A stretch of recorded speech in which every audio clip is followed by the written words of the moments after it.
കണ്ടല്ലോ നമ്മുടെ കയ്യിലുള്ള കുടയെല്ലാം ചീത്തായി എന്ന് മനസ്സിലാവുന്നത്, അല്ലെങ്കിൽ തുറക്കാനോ അടക്കാനൊന്നും പറ്റില്ല എന്ന് മനസ്സിലാവുന്നത് അടുത്ത മഴ വരുമ്പോഴാണ്. അങ്ങനത്തെ ഒരു സിറ്റുവേഷനിലായിരുന്നു ഞങ്ങൾ കേട്ടോ. സ്കൂൾ തുറന്നു, നല്ല മഴയുണ്ട്, പിള്ളേർക്ക് സ്കൂളിൽ പോകുമ്പോൾ കുടയില്ല, അഡ്ജസ്റ്റ് ചെയ്ത് കീറിയ കുടയൊക്കെയാണ് കൊണ്ടുപോയത്. അപ്പോൾ കുട വാങ്ങണമെന്നുണ്ടായിരുന്നു. അങ്ങനെ കായംകുളത്ത് ഷൂട്ടിന് പോയപ്പോൾ വഴിയരികിൽ ഒരു ചേട്ടൻ ഡി കോഡ് എന്ന് പറയുന്ന കമ്പനിയുടെ കുട വിൽക്കുന്നു കേട്ടോ. ഇതേ കുട തന്നെ ഞാൻ കടയിൽ പോയപ്പോഴത്തേക്കും 360 രൂപ 440 രൂപയുടെ വില കണ്ടതാണ്. പക്ഷേ ചേട്ടൻ്റെ അടുത്ത് എല്ലാത്തിനും 200 രൂപ ഉണ്ടായിരുന്നുള്ളൂ. വഴിയരികിൽ ഇവർ വിൽക്കുന്ന എല്ലാം 200 രൂപയ്ക്കാണ്, 199 രൂപയ്ക്ക്. അപ്പോൾ നമ്മൾ 2 കുട വാങ്ങി കേട്ടോ.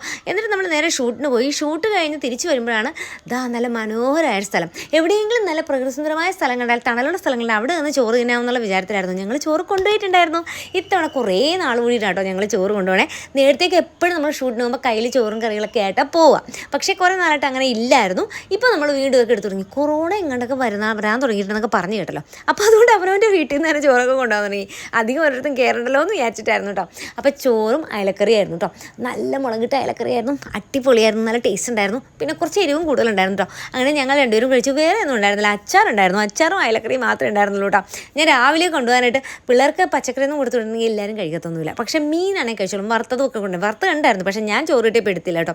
ചോറൊക്കെ തിന്ന് കഴിഞ്ഞപ്പോഴാണ് നമ്മുടെ ഡോപ്പിക്ക് ഒരു ആഗ്രഹം, കാർ ഇങ്ങനെ ഓടിച്ചു കൊണ്ടുവരുന്നു, ഒന്ന് വീഡിയോ എടുത്ത് തരാനായിട്ട്. അപ്പോൾ ഞാൻ അതങ്ങനെ വീഡിയോ എടുത്ത് കൊടുത്തു. ഡോപ്പിക്ക് അത് ഭയങ്കര ഇഷ്ടമാണ് കേട്ടോ. അപ്പോൾ നമ്മൾ അതൊക്കെ കഴിഞ്ഞാൽ പോകുന്നപ്പോൾ നമുക്ക് പരിചയമുള്ള 2 സ്ഥലം, മുട്ടവും കാക്കനാടും, നമുക്ക് പരിചയമില്ലാത്തൊരിടത്ത് പരിചയമുള്ള 2 പേരുകൾ കണ്ടപ്പോൾ ഇവിടെ ഇങ്ങനത്തെ സ്ഥലങ്ങളുണ്ടോ എന്ന് വിചാരിച്ചിട്ടാണ് ഞാൻ ആ ബോർഡ് എടുത്തത്. അപ്പോൾ ആ സ്ഥലത്ത് നോക്കി ഭയങ്കര വലുപ്പമുള്ള ഒരു അമ്പലക്കുളമാണ് ആ കണ്ടത് കേട്ടോ.